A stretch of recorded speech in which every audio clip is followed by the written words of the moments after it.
Hi guys, so for today's video, we're going to talk about how to apply for a UK visa as a Filipino. So kung Pinoy ka, gusto mong kapunta sa London, pwede ka mag-apply sa VFS. So let's just make this quick kasi paggabi na, it's sunset.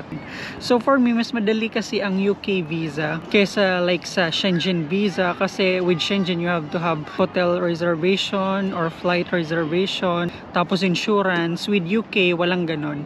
Actually, ang UK application, parang yung sa US visa na follow mo lang yung sa website nila. Tapos at the end of that, it will automatically generate an application form for you. Usually, when you are going to UK, dapat mag-apply ka ng visa within 3 months before your planned arrival date. You can go to the website gov.uk para simulan ang application mo.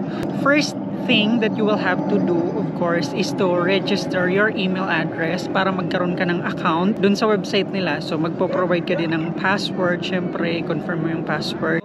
I'll try to give you all the details or information na kailangan mo i-fill out dun sa application form. Mabilisan lang, okay? After mo makaka-create ng account, so they will be asking for all the other personal details. Actually, halos lahat. Parang yung sa US visa nga, gusto nila malaman yung lahat. So after your account, you have to give your telephone number, your name, last name, relationship status, kung single, married, mga ganon, gender, tapos yung address mo, kung saan ka nakatira, kung gaano ka nakatagal doon, at kung sino ang nagmamay-ari nun. Kung hindi yun bahay mo, kanino.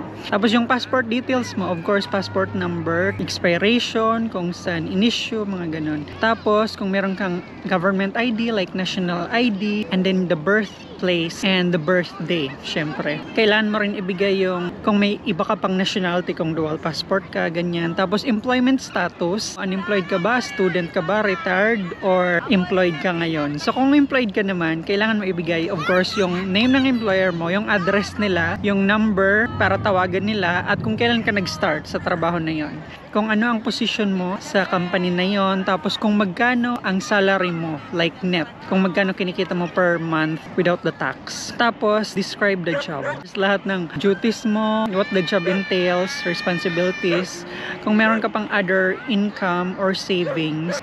Tapos, cost of visit. So, kung magkano ang plano mong gastusin sa pagpunta mo doon, mag-ano ka ng parang estimated amount. Kung feeling mo, magkano yung magagastos mo or plano mong gastusin. Halimbawa, 100,000 mo or plus, ganyan. Syempre, malayo kasi ang UK.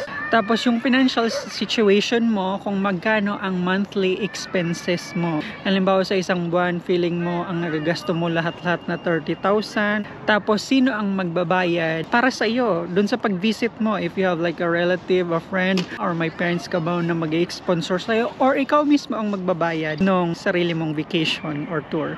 Tapos, yung information ng planned travel mo. Kailan mo plano dumating, tapos kailan mo plano leave the UK, and then the language preference. This is halimbawa pag meron silang kailangan itanong or i-confirm sa'yo, kakausapin kanila, tatawagan kanila.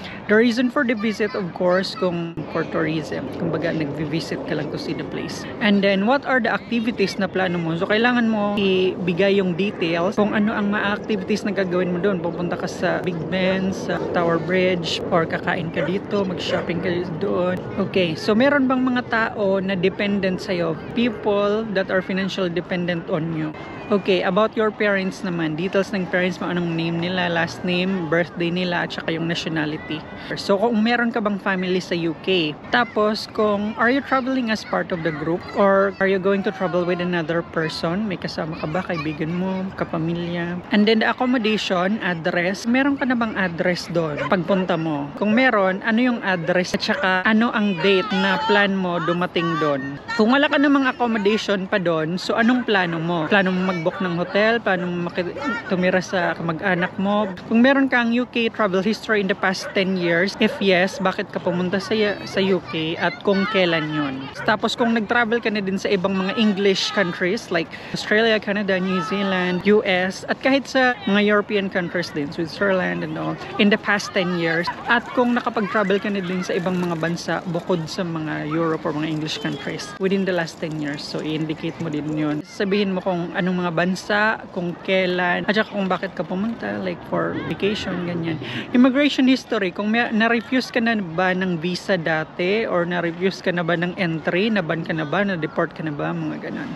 Kung nakapag-breach ka na ba ng UK law, kung pumasok ka sa UK tapos biglang nagtrabaho ka or ganyan or nag-remain ka sa UK past the validity of your stay. Tapos kung meron ka mga convictions or penalties, mga criminal convictions or kung ano-ano mang penalties, ito yung mga parang yung sa US application din. Gusto lang nila malaman na wala kang masamang anything. Kumbaga, you have a good moral, whatever.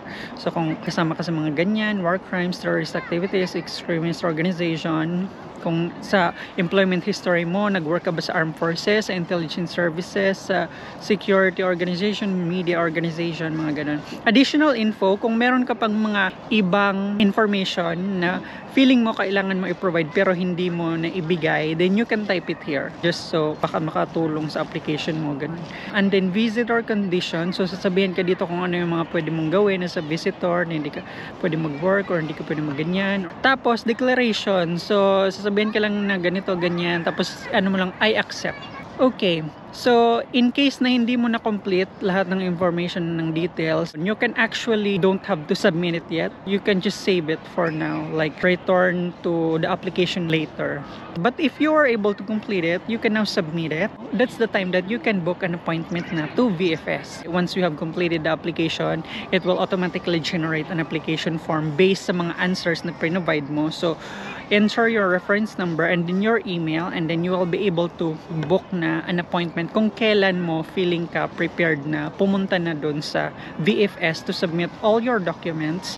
And for this, of course, merong fee. So, ang visa fee nila is 115 pounds or 8,400 pesos. I think this is yung parang basic lang na visa kagaya nung sa akin noon. It was valid for 6 months. Pero hindi ko yung ginamit for 6 months yung sa akin. So, pumunta lang ako twice. First time pumunta ako 5 days lang. Nung pangalawang punta ko 7 days yun. Kasi unang punta ko is winter, the next punta ko is summer. Okay, so pagpunta mo ngayon dun sa appointment mo, of course you will do the biometrics. So kunin nila yung photos mo, tapos yung fingerprints mo, ganyan. Basically, they will give you a decision within 3 weeks. You'll get an email once they have made a decision na for that. Actually, hindi ko na nga masyado maalala yung pag-apply namin kasi medyo matagal na yun. Sponsored lang ako ng ate ko nun, so wala ako masyadong pera, pero na-approve ako kasi na-approve siya. Kumbaga nadamay lang ako. So basically, lahat ng information na pre-provide mo dun sa application form, hindi ka pwede pumunta dun with just the application form. Kailangan mo din dalhin lahat ng documents na magbaback up ng claims mo.